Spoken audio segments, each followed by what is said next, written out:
Très rapidement, je remercie l'organisation Lamar pour cette excellente journée, pour les thèmes qui ont été choisis. Et on va finir par deux présentations extrêmement intéressantes et surtout pratiques dans les états de choc. Donc, quand et comment remplir un choc septique par professeur Xavier Mounet.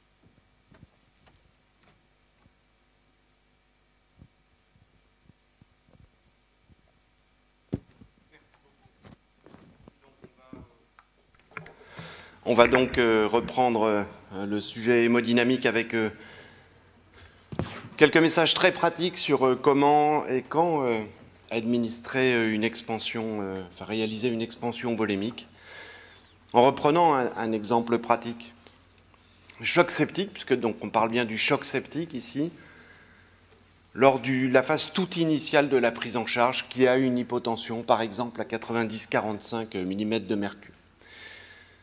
La première question qu'on nous pose là, c'est OK, mais quand est-ce qu'il faut donner du fluide?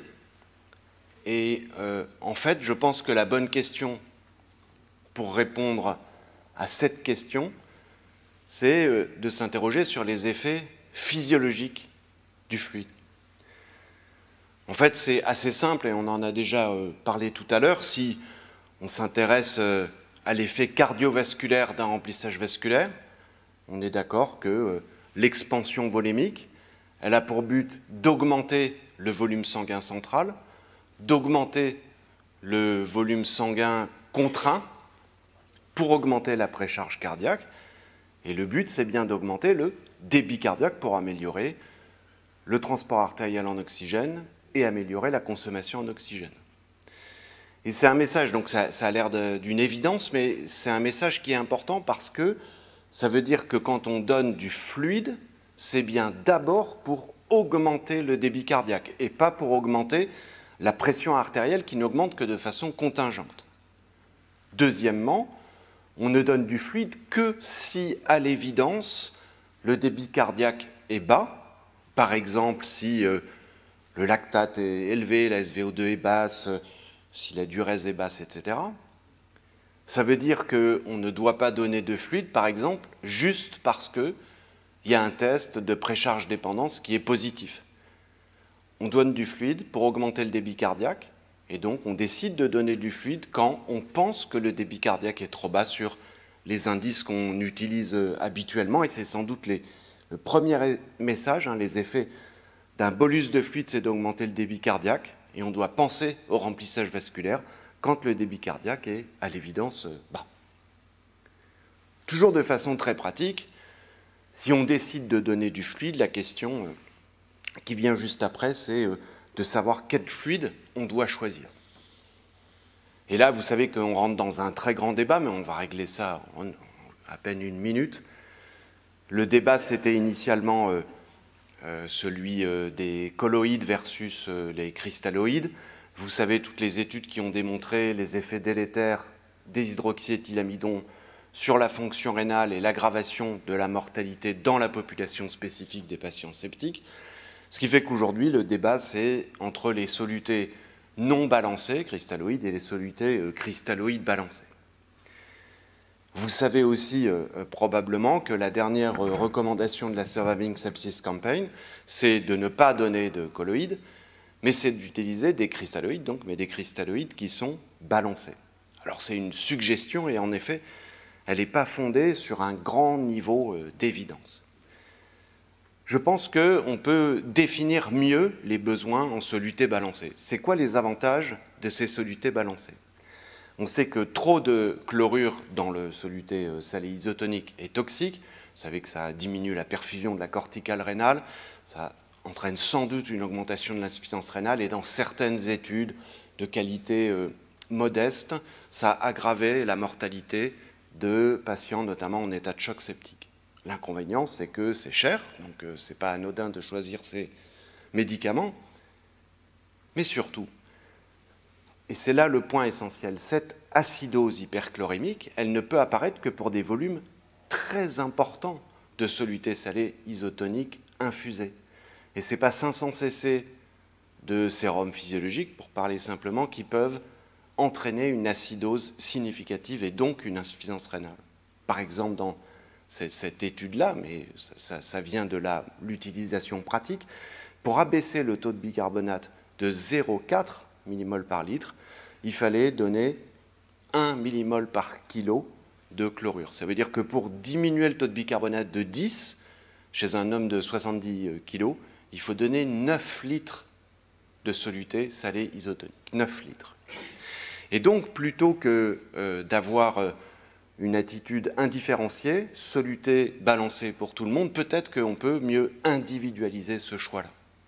C'est peut-être parce que ce choix n'a pas été individualisé dans les études que les études qui ont comparé balancé et non balancé sont globalement négatives. Il y avait, alors je ne vais pas montrer toutes les études, mais vous savez sans doute la dernière qui a été publiée récemment et qui ne montre aucune différence entre les deux groupes en termes de mortalité cumulée. Mais en fait, parce que c'était une population qui n'était pas sélectionnée, et bien en fait, il y a des patients qui ont reçu, et une grande majorité, qui ont reçu très peu de fluide. On n'a pas sélectionné des patients qui devaient recevoir un volume de fluide très important. En conséquence, et c'était évident, il y avait très peu de différences de fluide qui étaient administrées. Donc, par exemple, très peu de différences en termes de créatinine entre les deux groupes, parce que la population n'a pas été sélectionnée. Et donc, plutôt que de se faire ce choix indifférencié, je pense qu'il faut le personnaliser, par exemple, comme c'était suggéré par Jean-Louis Vincent et Daniel Debacker. Il n'y a pas besoin de faire des études randomisées contrôlées sur des populations indifférenciées. Elles apporteront des résultats négatifs, mais plutôt de les mener chez des patients qui reçoivent de grands volumes de fluide et ou chez qui, à l'évidence, le taux de chlorure va beaucoup augmenter. Et plutôt que ce choix indifférencié, je pense qu'on peut individualiser le choix du fluide. Utilisons les solutés balancées chez les patients qui reçoivent de grands volumes de fluide et ou chez qui le taux de chlorure augmente de façon significative. Et je pense que, comme ça, on peut clore le débat pour l'instant. OK, choisissons du sérum physiologique. La question qui se pose immédiatement, c'est, une fois qu'on a choisi dans la pharmacie le fluide qu'on voulait donner, c'est quelle quantité il faut administrer là, maintenant, tout de suite, c'est-à-dire la dose initiale de fluide. Là encore, les recommandations de la Surviving Sepsis Campaign sont indifférenciées. En se fondant sur une étude, que je ne montre pas, qui est une étude rétrospective, la dose qu'il est suggéré d'administrer en 3 heures, c'est, vous savez, cette dose un peu magique de 30 millilitres par kilo. Pourtant, il est évident que les besoins en fluide initial varient d'un patient à l'autre et que cette dose univoque de fluide ne peut pas convenir à tous les patients. Je donne juste un exemple évident.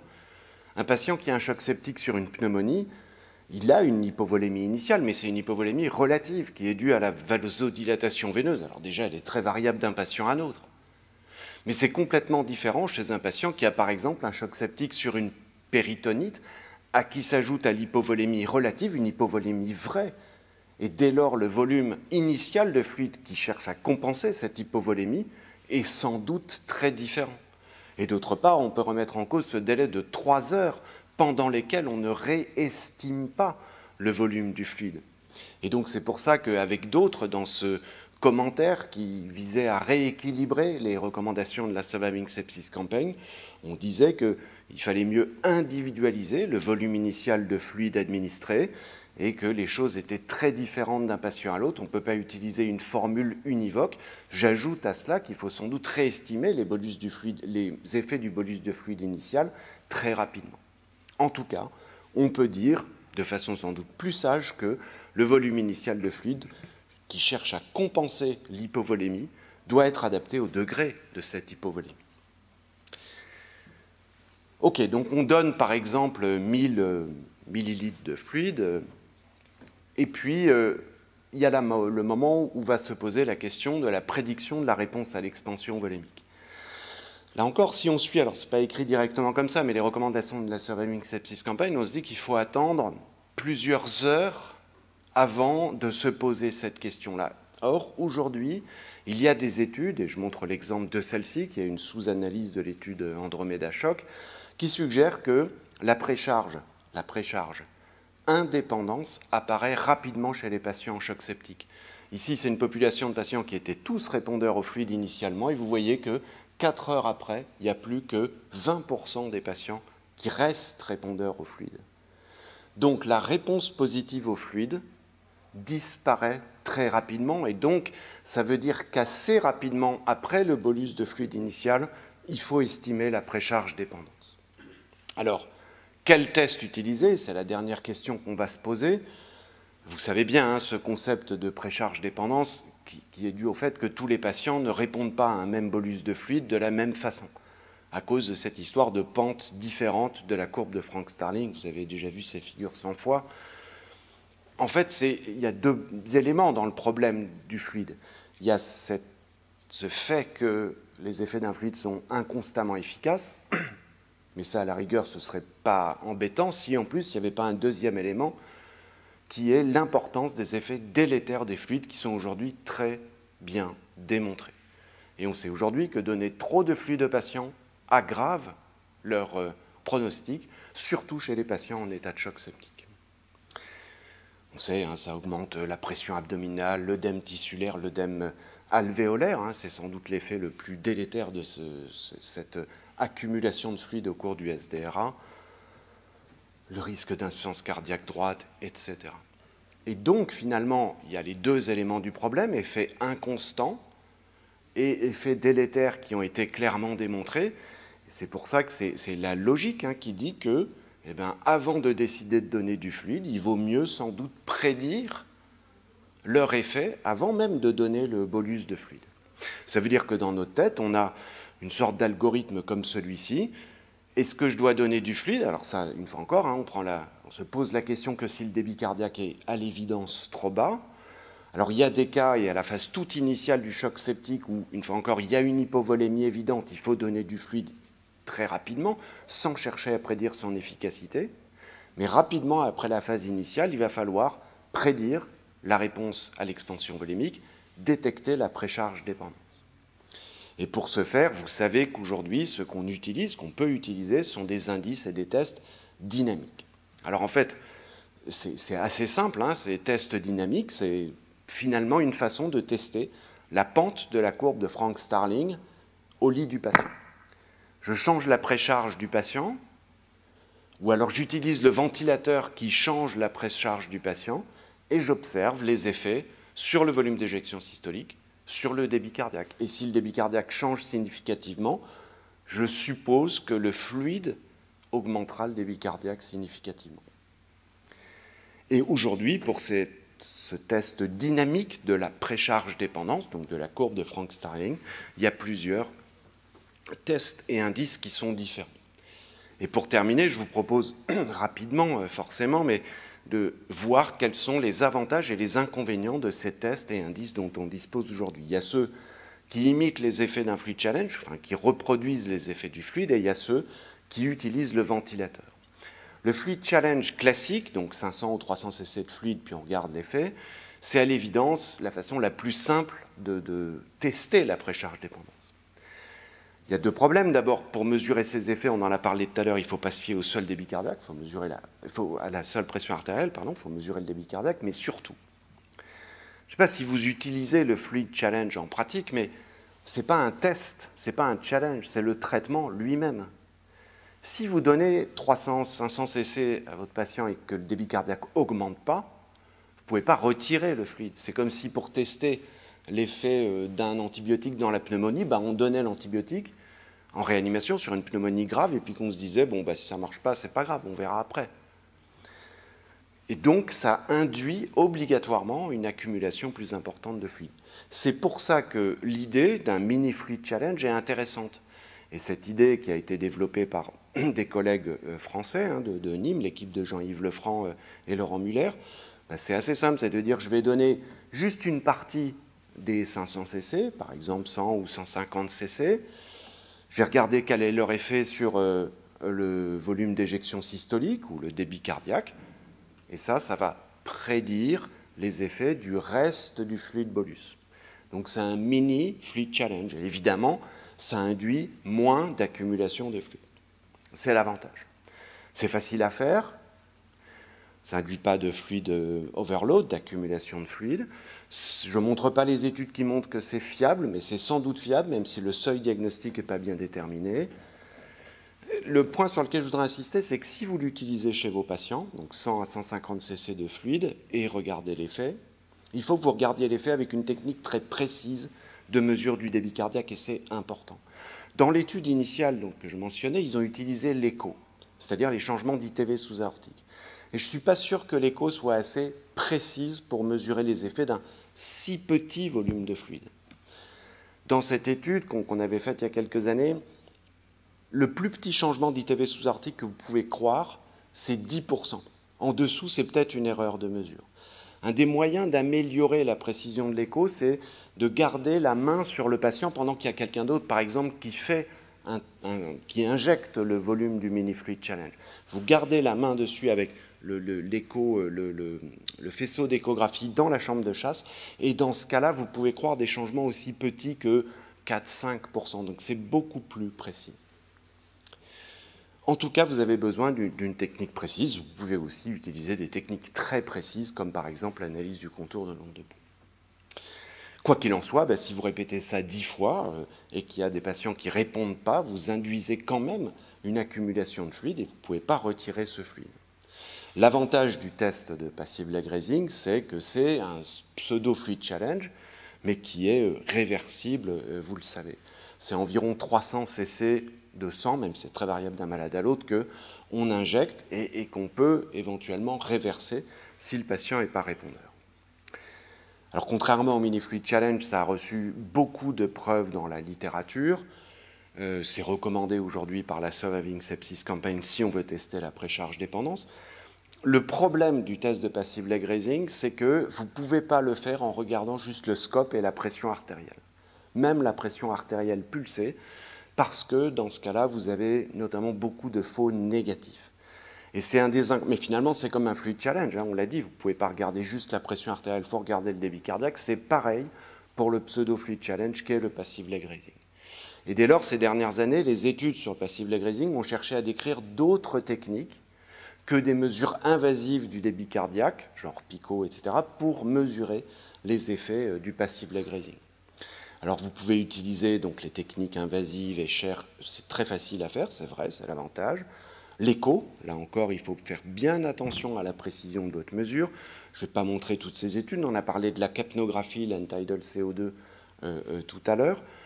Et je redis ce message que je donnais tout à l'heure concernant la plétismographie, et je vous remontre cette étude dans laquelle on suggérait que les effets d'un passive leg raising peuvent être suivis par ce perfusion index, cet index de perfusion mesuré par certains appareils de saturométrie. Et ça a été confirmé dans 2 autres études. Sans doute qu'il y a un problème chez certains malades, je le répète, avec la stabilité du signal, mais si c'était à nouveau confirmé, vous comprenez qu'il y aura un moyen simple, fiable et surtout facilement disponible de mesurer les effets d'un passive leg raising. Il y a sans doute des faux négatifs en cas d'hypertension intra-abdominale, mais j'insiste pas. Si on utilise le ventilateur, PPV et SVV sont bien sûr très fiables pour mesurer la réponse au remplissage, mais vous savez qu'il y a plein de malades chez qui ce n'est pas utilisable, notamment en cas de contre-indication, arythmie, ventilation spontanée, ARDS, comme l'a dit tout à l'heure Olfa Hamzaoui. On a déjà parlé de ce Tidal Volume Challenge, finalement c'est PPV, même chez les malades qui ont un petit volume courant. Votre malade a un VT à 6 ml, vous le montez à 8 pendant genre 1 minute, et vous mesurez les effets les changements sur PPV. Et ces changements, si PPV augmente, c'est sans doute que le malade va répondre au remplissage vasculaire. Il y a des seuils diagnostiques qui sont un peu différents. La veine cave inférieure, le point sur lequel je veux insister rapidement, c'est que, même si vous l'aimez beaucoup, je pense, si vous faites de l'écho, c'est pas fiable pour prédire la réponse au remplissage. Et ça a été bien montré dans une étude qui est négative, qui est faiblement positive, avec une R sous la courbe ROC qui est faible. Et c'est sans doute lié au fait que ces variations de la veine cave inférieure, en fait, sont dues à plein de facteurs. Pas juste la variation de la PVC à l'intérieur, mais aussi, par exemple, à la pression intra-abdominale. Ce n'est pas un marqueur pur de réponse au remplissage. Et puis, ça partage plein des contre-indications de PPV et SVV.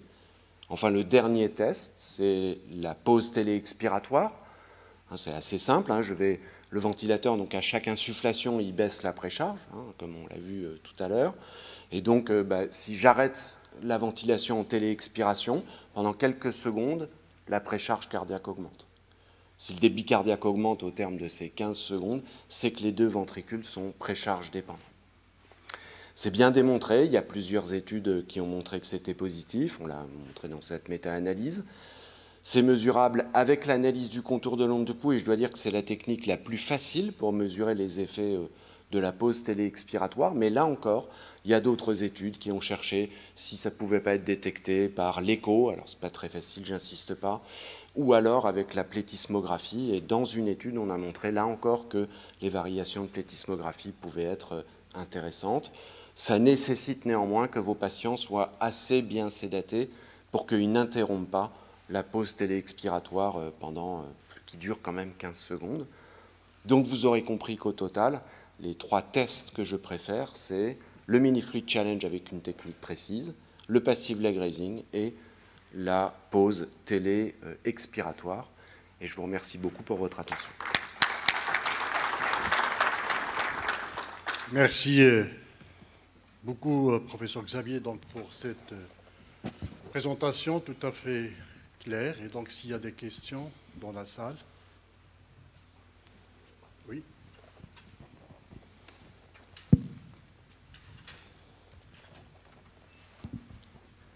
Merci, professeur Xavier, pour la qualité de la présentation.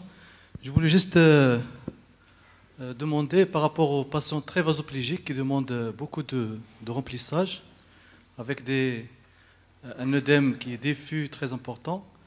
Donc, qu'est-ce qu'il faut faire dans ce cas par rapport à ces malades?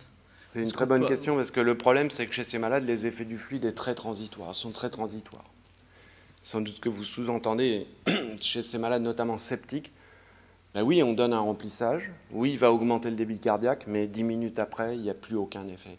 Et dans ces cas-là, il y a des arguments aujourd'hui pour penser que ce qu'il faut préférer, c'est le vasopresseur. Alors, il faut toujours remplir le malade initialement, combler l'hypovolémie initiale, mais l'intérêt d'un vasopresseur, c'est de restaurer la pression artérielle rapidement, de manière plus stable, et peut-être en plus d'augmenter l'efficacité du fluide.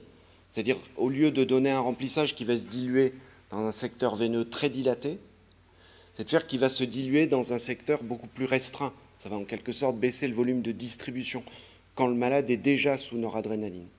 Et ça pourrait augmenter l'efficacité de votre bolus de fluide. Donc la solution chez ces patients, elle passe sans doute plus par les vasopresseurs que par le remplissage, même si un remplissage initial est toujours nécessaire.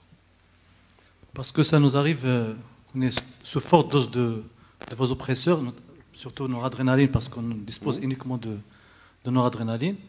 Et malgré le remplissage, on n'arrive pas à stabiliser le malade. Est-ce qu'il y a d'autres vasopresseurs à utiliser? Est-ce qu'il faut utiliser d'autres solutés, par exemple l'albumine? Est-ce qu'il a un intérêt dans ce cas?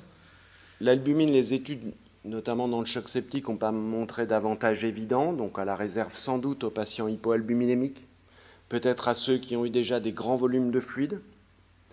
Il n'y a pas d'effet magique à attendre d'un autre fluide, qu'un cristalloïde.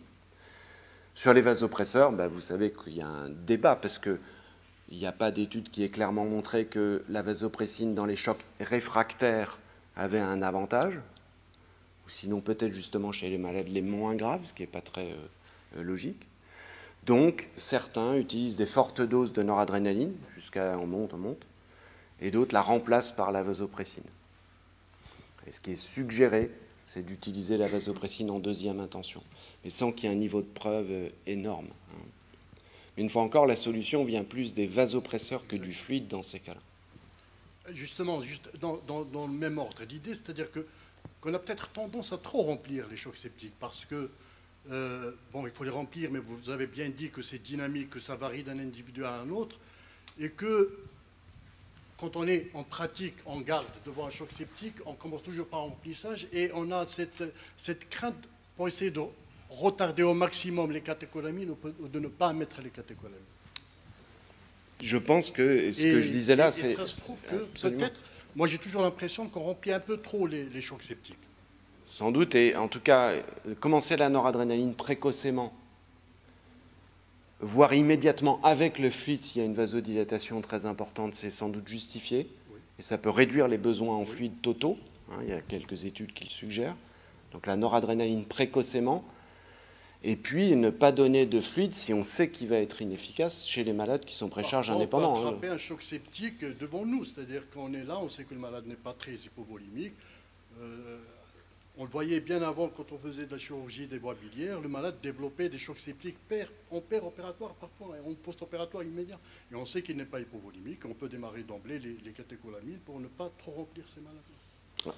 Je crois quand même qu'aujourd'hui, on doit rester sur la recommandation de donner du fluide initialement. Alors, ça peut être avec la noradrénaline, mais de réanimer un choc septique sans du tout de remplissage. C'est pas trop les remplir, parce qu'on se retrouve toujours, justement, 3-4 jours après, avec des malades très édémassés, avec des malades qui ont été... Le but de tout ça, je suis d'accord, c'est de réduire la balance liquidienne totale, donc au total, hein, l'accumulation de fluide, notamment en réduisant les apports en fluide, en bolus de fluide. Oui, Adnan. Oui. Une petite question concernant le tidal. Oui. Le Tidal Volume Challenge. Sa place dans le... C'est un test. Alors, une fois encore, peut-être qu'il faut encore plus d'études pour établir sa solidité, parce que le seuil diagnostique varie un peu selon les études. C'est les changements de PPV, des fois c'est 1 point, 3 points, en pourcent, 2%. Première chose. Deuxièmement, néanmoins, c'est un test qui est très intéressant parce qu'il est facile à réaliser. Je vous montre juste le VT. Et une fois encore, il ne se juge que avec PPV. Donc il y a juste besoin d'un cathé artériel pour mesurer les effets du VT Challenge. Donc c'est intéressant. Mais il a un niveau de preuve aujourd'hui qui est moindre que le passive lag raising ou la pause téléexpiratoire. Est-ce qu'il y a des seuils dans la littérature, par exemple, combien on doit faire monter de volume, la sensibilité, la spécificité? Alors les meilleures sensibilités et spécificités, c'est des changements de PPV qui sont une augmentation de PPV de 3,5% dans l'étude initiale, d'autres études ont retrouvé 2 points de PPV, d'autres 1 point, et à ce moment-là, ça pose la question de la stabilité de PPV. Est-ce que c'est assez précis pour eux? Donc il y a une question sur ce seuil diagnostique, je répète. Très bien. Peut-être une dernière question. J'ai deux questions. Est-ce que la précharge dépendance et la réponse au remplissage sont deux concepts différents? Est-ce qu'il y a dans la littérature des études qui testent la concordance entre précharge dépendance et réponse au remplissage? Ma deuxième question, c'est sur l'utilisation de l'échographie avec le passive leg grazing. Dans l'étude de Mathieu Josiak, où il avait montré que le minimum qu'on pouvait détecter, c'était 10%. Il avait aussi comme conclusion qu'on pouvait détecter que l'effet de remplissage de 500 ml. On sait que le passive leg grazing, ça équivaut à peu près à 300 ml. Est-ce que ça reste toujours précis de juger passive leg grazing par l'échographie? Première question, précharge dépendance et réponse au remplissage, en théorie, c'est pareil. Mais je pense que ce qu'il y a derrière votre question, c'est il y a un passive leg grazing qui est hyper positif. Est-ce que ça veut dire que je peux donner beaucoup de fluide et qu'il va répondre? Si le passive lag raising est juste un peu positif, est-ce que je ne devrais pas donner juste un peu de fluide et voir la réponse? Ça, il n'y a pas d'études qui permettent de le faire, mais c'est logique de faire comme ça. C'est-à-dire de dire, le passive lag raising, il est positif, mais à 12-13%. Peut-être que je vais juste donner 250 de fluide et voir la réponse. Parce que si je donne d'emblée 500 cc, il y a peut-être 300 cc que je vais infuser, alors que le malade n'est plus précharge dépendant. On est en train de faire une étude pour essayer de montrer ça. Donc le lien entre le pourcentage de précharge dépendance et le pourcentage d'augmentation de débit lors d'une infusion de fluide. La deuxième question, oui, la précision de l'ITV sous-aortique, le plus petit changement d'ITV sous-aortique auquel on peut se fier, c'est 10%, c'est pas loin du seuil diagnostic de passive lag raising, parce que c'est 10% aussi. D'où notre recommandation pratique de, là encore, garder la main sur le patient quand on fait le test, quand quelqu'un d'autre fait le test de passive lag raising, parce que comme ça, en gardant la main, en étant sûr de garder la même position du faisceau d'ultrason, j'améliore la précision de l'échographie. Et je peux plus croire ma mesure que si je fais un test de passive lag raising. Enfin, je fais la mesure, je reviens et je reprends la sonde. Parce qu'en effet, vous avez raison, c'est pas très loin. Bien, merci beaucoup, Merci. professeur Monique Xavier, donc, pour